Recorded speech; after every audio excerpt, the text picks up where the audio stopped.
Ação é da nossa conta, o qual, em coautoria pelo Tribunal de Contas do Estado e também pelo Tribunal de Contas dos Municípios, que é o foco principal do nosso seminário.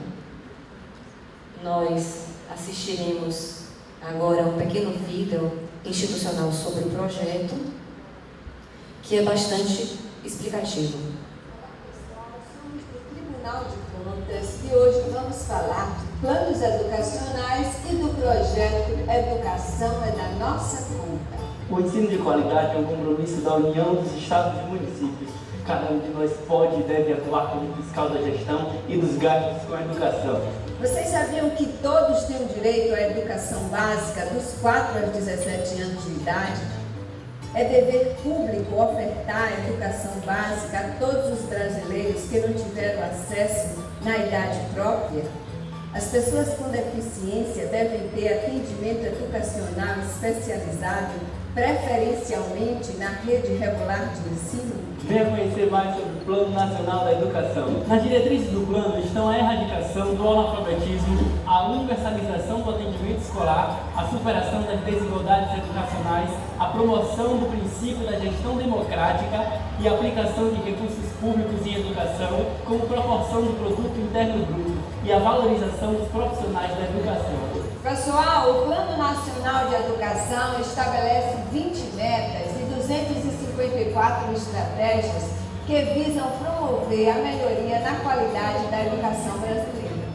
Dentre as metas estão matricular todas as crianças de 4 a 5 anos na pré-escola, alfabetizar todas as crianças no máximo até o final do 3º ano do ensino fundamental, formar profissionais de educação, assegurar que todos os professores da educação básica possuam formação específica de nível superior na área de conhecimento em que atuam, valorizar os profissionais do magistério para equiparar o rendimento médio dos demais profissionais que tenham escolaridade equivalente e ampliar o investimento público em educação para o patamar de 7% do produto interno bruto até 2019 e de 10% até 2024. Todas essas medidas são necessárias mesmo e devem ser adotadas com urgência pelos poderes públicos e pela sociedade. A nossa situação no que diz respeito à educação não é nada boa. O compromisso com a mudança requer envolvimento de cada um de nós, alunos, professores, diretores, gestores, políticos, família, promotores de justiça, juízes e defensores públicos. Essa é uma causa de todos nós. O projeto Educação é da Nossa Conta foi criado para reorientar a atividade de fiscalização do Tribunal de Contas do Estado e do Tribunal de Contas dos Municípios, com o objetivo de verificar a qualidade da política pública educacional. Dividido em 8 etapas, o projeto apresenta a auditoria como eixo principal. Dela decorrem ações voltadas para o planejamento, as tecnologias da informática, a formação e capacitação, divulgação e controle social. Olha, Lucas, nosso objetivo final é contribuir naquilo que nos cabe para elevar o nível do ensino público, fazer com que os nossos alunos tenham oportunidades iguais e possam se realizar nos seus sonhos. Professora, é bom que a gente nunca esqueça. Educação é da nossa conta. É isso. A educação realmente tem que ser da nossa conta. Como visto, agora há pouco no vídeo, o projeto ele foi estruturado em 8 dimensões.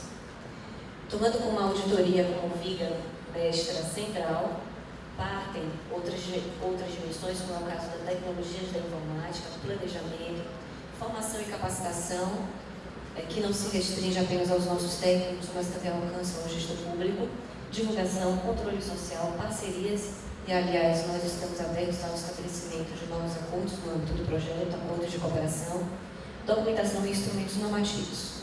Tudo isso para melhor atender a fiscalização da política pública educacional, que em nosso país é basicamente fundamentada nesses regramentos, Constituição, a LDB e os planos de educação, considerando ainda outras normas especiais.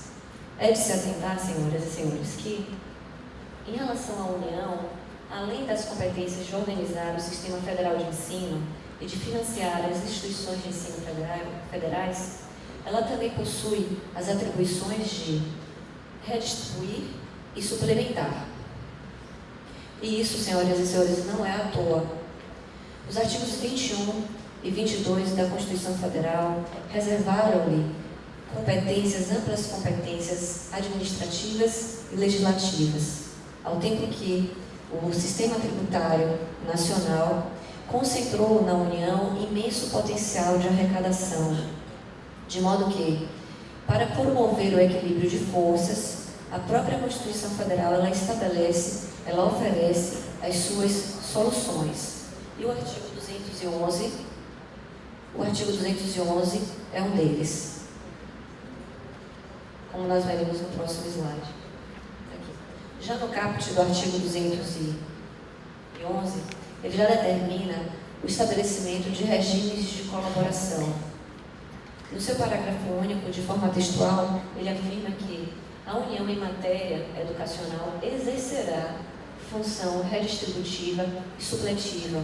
Observem que o exercerá não deixa margem para poderá exercer, irá exercer, não, exercerá, para garantir a equalização, função redistributiva e supletiva, para garantir a equalização de oportunidades educacionais e padrão mínimo de qualidade de ensino mediante assistência técnica e assistência financeira. Então, não há dúvida sobre o papel da União nesse sentido. Assim, senhoras, quanto aos planos, que são os instrumentos previstos pela Constituição Federal, nós temos o Plano Nacional, o qual determinou que as demais entidades federativas elaborassem os seus próprios planos, e assim foi feito em relação ao Estado da Bahia, que editou a Lei 10.559, vinculando o seu plano estadual de educação. Esse plano foi organizado em 20 metas, 246 estratégias, que são estruturadas de acordo com os seguintes compromissos: universalização do atendimento escolar, valorização dos profissionais de educação, superação das desigualdades educacionais, erradicação do analfabetismo, melhoria da qualidade da educação, formação para o desenvolvimento integral do sujeito, gestão democrática e ainda a promoção dos princípios dos respeitos aos direitos humanos, a diversidade e a sustentabilidade socioambiental. À vista de tudo isso, indagamos: e qual seria o papel dos tribunais de contas no que pertinha à política pública educacional? Aqui está. Eu tenho a impressão que avançou mais. Aqui está, de maneira bastante sintética, o enfoque que a Constituição Federal dá aos tribunais de contas no que diz respeito à fiscalização da gestão, a partir da utilização de critérios de legalidade, legitimidade e economicidade, com fins de favorecer a efetividade da política pública, que no caso da educação depende primordialmente do acesso e da qualidade do ensino. Especificamente quanto aos planos, o papel dos tribunais de contas é monitorar e fiscalizar as suas metas e estratégias. Além da fiscalização das metas e das estratégias, os tribunais de contas também devem acompanhar a instituição e o funcionamento das instâncias colegiadas, a fiscalização da garantia do direito à educação básica, envolvendo aí o acesso, a universalização da alfabetização e também a ampliação da escolaridade, e mais, a fiscalização das ações voltadas à valorização dos profissionais de ensino, das ações também voltadas à efetivação da gestão democrática da educação e, por fim, a fiscalização de ações relacionadas ao acesso à qualidade do ensino e à qualidade do ensino superior. Para cumprir tal mistério, os tribunais de contas, o Tribunal de Contas do Estado e o Tribunal de Contas dos Municípios editaram essas resoluções que trazem os seus respectivos planos de fiscalização voltados à verificação do cumprimento dos planos educacionais pelos seus jurisdicionados. Feitas todas essas considerações, senhoras e senhores, nós passaremos à análise dos resultados obtidos para os indicadores das metas do PNE, estabelecendo um comparativo entre a média nacional e a média do Nordeste, comparando com a posição obtida pelo nosso Estado. Todos esses dados estão disponíveis no site do Tribunal de Contas. Eu aqui vou fazer apenas uma apresentação de um pequeno apanhado. No site vocês encontrarão o documento com informações mais aprofundadas. Em relação à educação infantil, cuja meta é atender em creche no mínimo 50% das crianças de até 3 anos, nós, do Estado da Bahia, estamos abaixo da média nacional e também estamos abaixo da meta do Nordeste, da média do Nordeste. Permanecemos abaixo da média nacional e abaixo da média do Nordeste. Para alcançar a meta estabelecida no PNE, nós precisaremos avançar 22,9 pontos percentuais. Na esfera da educação infantil, que tem como objetivo, que tem como meta a universalização do acesso à pré-escola para crianças de 4 a 5 anos, em relação à média nacional, nós temos uma posição um pouco melhor, mas nós estamos abaixo da média apresentada para o Nordeste. O resultado é um pouco melhor. Contudo, colocando esse dado sobre perspectiva, nós temos a informação de que 6,3% da população de crianças de 4 a 5 anos estão fora da escola. Na melhor das hipóteses, essas crianças vão iniciar a sua vida acadêmica aos 6 anos de idade. Significando que aquelas habilidades que não foram desenvolvidas em tempo oportuno, dificilmente elas serão incorporadas posteriormente. Já em relação ao ensino fundamental, que tem como meta garantir que 95% dos alunos concluam o ensino fundamental na idade recomendada, novamente, nós estamos abaixo da média nacional e também da média do Nordeste. Fizemos questão de trazer esse estudo comparando com os estados do Nordeste, porque são estados que trazem um perfil bastante parecido com o nosso, mas invariavelmente nós também estamos abaixo da média do Nordeste. Para alcançar a meta do PNE, nós precisaremos, no caso do ensino fundamental, avançar 33,3 pontos percentuais. Já em relação ao ensino médio, que tem como meta levar a taxa líquida de matrícula para 85%, novamente estamos abaixo da média nacional e também da média nordestina. A nossa distância para a média, para a nota, para a meta do PNE é de 25,5 pontos percentuais. Nós realmente estamos muito longe. No que pertine à educação especial inclusiva, que tem como meta universalizar o acesso à educação básica da população de 4 a 17 anos com deficiência, o último censo nos revelou que existem 19,2% destas crianças e jovens que estão fora da escola.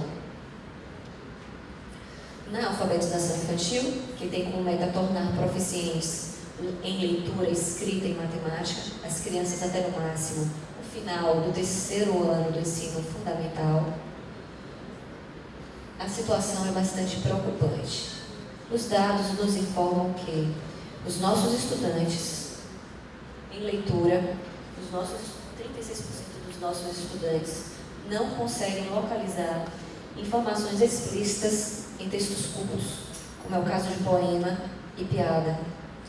Eles também não conseguem reconhecer a finalidade do texto, seja um bilhete, uma receita, um convite, e ainda apresentam dificuldade de inferir o sentido da narrativa, no caso, principalmente quando existem articulados elementos textuais e não textuais.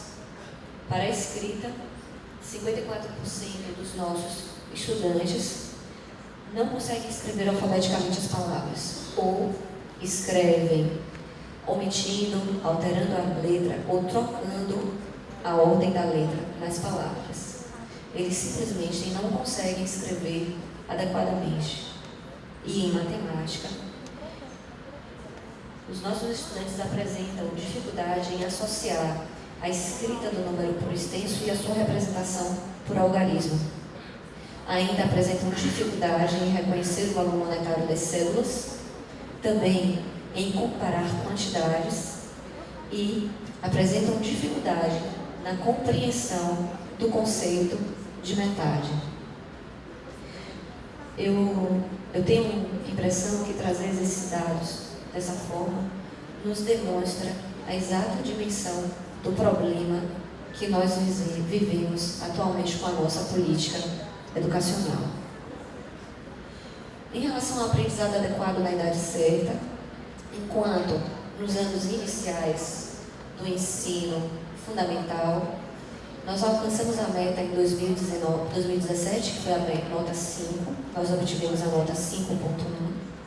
Em relação aos anos finais do ensino fundamental, nós obtivemos o pior resultado entre todos os estados brasileiros, com a nota 3,7.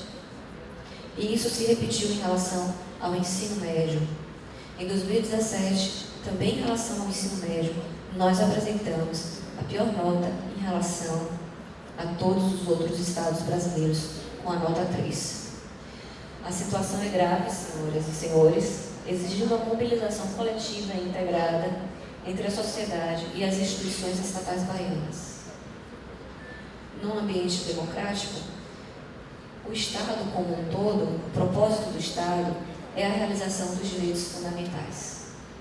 Se as instituições são elas que compõem o Estado, então todas essas instituições também têm compromisso com o cumprimento dos direitos fundamentais.